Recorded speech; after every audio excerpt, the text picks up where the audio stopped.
बहुत पुरानी बात है। अवध से कुछ दूरी पर एक ग्राम था। उसमें कृष्णदत्त नाम का एक ब्राह्मण रहता था, जिसकी स्त्री का नाम सुंदरी था, जो नित्य दान करती थी और उसके द्वार से कोई अतिथि विमुख नहीं जाता था। नाना प्रकार के पदार्थ, सोना, हीरा, वेद के विधान द्वारा ब्राह्मणों को देती थी। वस्त्र, अन्न और हाथी घोड़े, मिष्ठान आदि दान करती थी। एक दिन वह ब्राह्मण कहीं गया था और उसकी स्त्री सुंदरी घर में ही थी। उसी दिन नारद मुनि उस नगर में तिलक लगाए, बीड़ा बजाते हुए, राम गुण गाते हुए उसके द्वार से आ निकले। ऋषि का वेश देखते ही सुंदरी उठ दौड़ी और प्रार्थना कर अपने घर ले आई और सुंदर ऊंचे आसन पर बैठाकर गंगा जल से चरण धोए। कुछ चरणोदक का पान कर और कुछ घर में छिड़क दिया। धूप दीप लेकर आरती उतार कर कहने लगी, मैं बड़ी भाग्यवान हूँ जो घर बैठे आपके दर्शन पाए।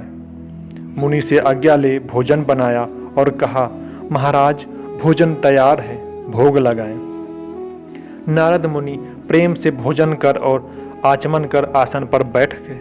तब सुंदरी वार्तालाप करने लगी। यह देख नारद अनुराग युक्त कहने लगे, हे देवी, तुम्हारे माता पिता धन्य हैं जिनकी कोख में तुमने जन्म लिया है। हे देवी, तुमने मानव योनि को सफल बनाया है, जो अतिथि की सेवा में मन लगाया है। तुम्हारे गुरु को धन्य है जो ज्ञान दे साधुओं की सेवा करनी सिखा दी। प्रेम से भरे हुए नारद के सरल वचनों को सुनकर वह द्विज की सुंदरी हंसकर कहने लगी कि मेरे तो महाराज गुरु ही नहीं है।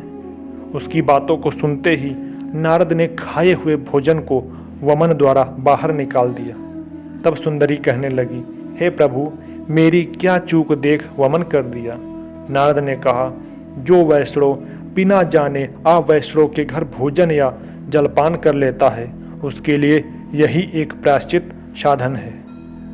दृढ़ता से जब चंद्रायण व्रत को करे तब कहीं इस पाप से पवित्र होता है। इष्टपूर्ति पुण्य सभी उसके तब तक व्यर्थ माने जाते हैं। इससे भी अधिक पाप उसको होता है जो निगुरा का छुआ हुआ भोजन करता है। इससे नष्ट कर्म और क्या हो सकता है, जो बुद्धि को भ्रष्ट कर बौरा अर्थात अज्ञान बना देता है। बिना जाने हमने भोजन कर लिया, इस कारण उवांत कर दिया।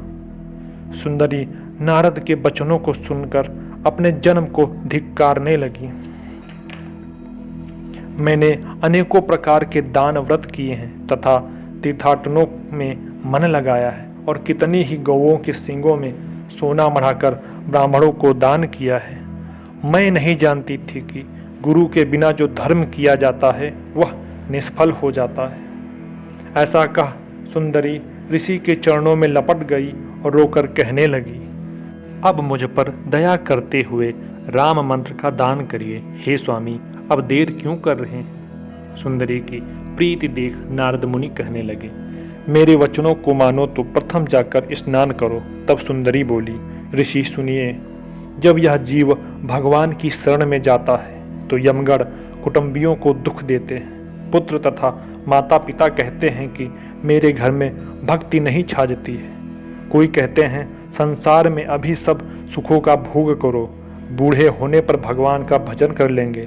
मति भ्रम होकर सुखों में लीन हो गए, तब अचानक काल ने आधा बोचा। मरने के पश्चात परिवार स्वार्थ के लिए रोता पीटता है, परंतु इस बात का शोक कोई नहीं करता कि भगवान के विमुख होने से मृतक को क्या दुख होगा। इस कारण मैं नहाने नहीं जाऊंगी। मुझे देखकर स्त्री पुरुष भरमा देंगे। मैंने राम जी के चरणों में चित्त लगाया है, जिससे सभी पापों का नाश होता है। यह सुनकर नारद मुनि को हर्ष हुआ और उन्होंने तुलसी की माला उसके गले में डाल दी। ब्राह्मण, वैश्य, राजा, शूद्र, विधवा तथा साधवा स्त्री के लिए व्रत में तुलसी माला शुभ है। नारद जी ब्रह्मा विष्णु महेश को साक्षी कर राम मंत्र दे वैष्णव धर्म सिखाकर ब्रह्मलोक चले गए। उसी समय सुंदरी का पति आया और यह देखकर क्रोधित हो कहने लगा, तूने किसके कहने से यह माला पहन ली है? मालूम होता है तेरा काल आ गया। जो अपना भला चाहती हो तो इस माला को तोड़ फेंक दो, इस साधुई बाना को अलग कर दो। यह सुन सुंदरी ने हाथ जोड़कर कहा कि हे पतिदेव, मेरी यह विनती है, चाहे तुम मेरे शरीर के टुकड़े टुकड़े कर दो, चाहे अग्नि में जला दो, चाहे धरती में खोद कर गाड़ दो, मैंने तो यह प्रण कर लिया है कि राम के नाम को नहीं छोड़ूंगी। पहले करके जो पीछे छोड़ देते हैं उन्हें स्वांगिया या भाण कहते हैं। यह हठ स्त्री की देखकर कृष्णदत्त ने मन में विचार किया कि मारे से हत्या लगती है और निकाल देने से संसार हंसेगा, इससे चुप रहना ही ठीक है। अब आगे की कथा का वर्णन करता हूँ जिससे भक्त प्रसन्न होंगे। उस दिन से वह चतुर ब्राह्मणी ने पति का छुआ पानी भी न पीने का नियम बनाया। प्रेम सहित वह सब चीजें बनाती और दूर से परोस कर पति को खिलाती थी। इसी प्रकार हमेशा ब्राह्मणों को भोजन कराती। ऐसा देख द्विज देवता मन में बहुत लज्जित हो कहते थे, जो स्त्री मेरा जूठन खाती थी सो अब मेरा छुआ हुआ नहीं खाती। अब जो तो वह ऋषि हमारे घर आएंगे तो हम उनको गुरु कर श्री राम का सुमिरन करेंगे। ऐसा विचार जब कृष्णदत्त ब्राह्मण को हुआ तो नारद मुनि उसके घर आ पहुँचे। गुरु को देख सुंदरी प्रसन्न हो स्तवन कर मीठी बाड़ी में बोली, हे गुरुनाथ, जो मेरे घर में आपके चरण पड़े तो मेरा जन्म सफल हो गया। ऐसा कहकर सुंदर आसन पर बैठाकर चरणों को धोकर चरणोदक पाया और 5 बार परिक्रमा करके द्रव्य से भेंट किया। गुरु, वैद्य, ज्योतिषी, देवता, मित्र, अपने से बड़ा और राजा, इन्हें बिना भेंट चढ़ाए जो मिलता है उसके काम पूर्ण नहीं होते हैं। आज्ञा लेकर सुंदरी ने भांति भांति के भोजन बना सोने के थाल में परोस कर रख दिया। तब नारद मुनि ने भगवान को भोग लगाकर भोजन पाया। जब नारद भोजन कर आसन पर बैठ गए तब ब्राह्मण अपनी स्त्री से कहने लगा, तुम मुझे भी गुरु दीक्षा दिला दो जिससे तुम्हारी संगति में मिल सकूं। सुंदरी गुरु के पास आकर कहने लगी कि हे गुरुदेव, इन्हें भी हरि का दास बनाइए। और वह ब्राह्मण भी हाथ जोड़कर कहने लगा कि हे प्रभु, मेरी इच्छा को पूर्ण कीजिए। दीक्षा लेने से ही अब मेरा काम बनेगा, इसलिए मैं आपसे प्रार्थना कर रहा हूँ। यह सुन नारद हंसकर बोले, विप्र महाराज, स्नान करके आओ। शुद्ध पवित्र होकर जब आओगे तभी तुम राम मंत्र पाओगे।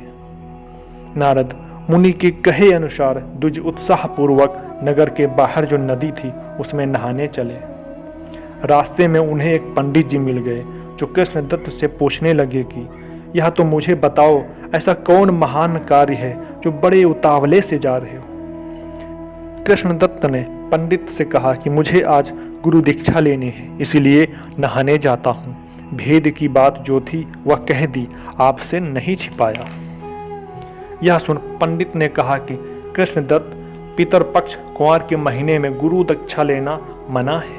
इसमें पुरखों को तर्पण कर पिंडदान करते हुए उन्हें श्राद्ध करना चाहिए और कुटुंबियों को जिमाना चाहिए। इससे जाओ घर बैठो, जो तुम्हें यह शिक्षा दे रहे हैं इसी से तुम्हारा काम पूर्ण होगा। कार्तिक के उजले पाख को शुभ कहा जाता है, तब गुरु दीक्षा लेकर राम के भक्त हो जाना। यह सुन कृष्णदत्त भ्रम में पड़ लौट कर नारद जी से कहने लगा, हे प्रभु, यह कुंवार का महीना पितर पक्ष का है, अशुभ है, इसीलिए कार्तिक पूर्णों को गुरु दीक्षा दीजिएगा। यह सुनकर नारद ब्रह्मा के पास चले गए। विप्र कार्तिक की आस करके रह गए। कार्तिक पहर हो गया और बीच में ही दोनों को काल ने खा लिया। दोनों की मृत्यु हो गई। पल पहर का क्या विश्वास, जाने क्या हो जाए। जो भविष्य की आशा करता है काल उसका मुंह देखकर हंसता है। इसीलिए शुभ काम करने में कभी देर नहीं करनी चाहिए, ना जाने किस समय काल आधम के। देखिए अगली कथा में ब्राह्मण और ब्राह्मणी का स्वर्गलोक और नरकलोक में जाना।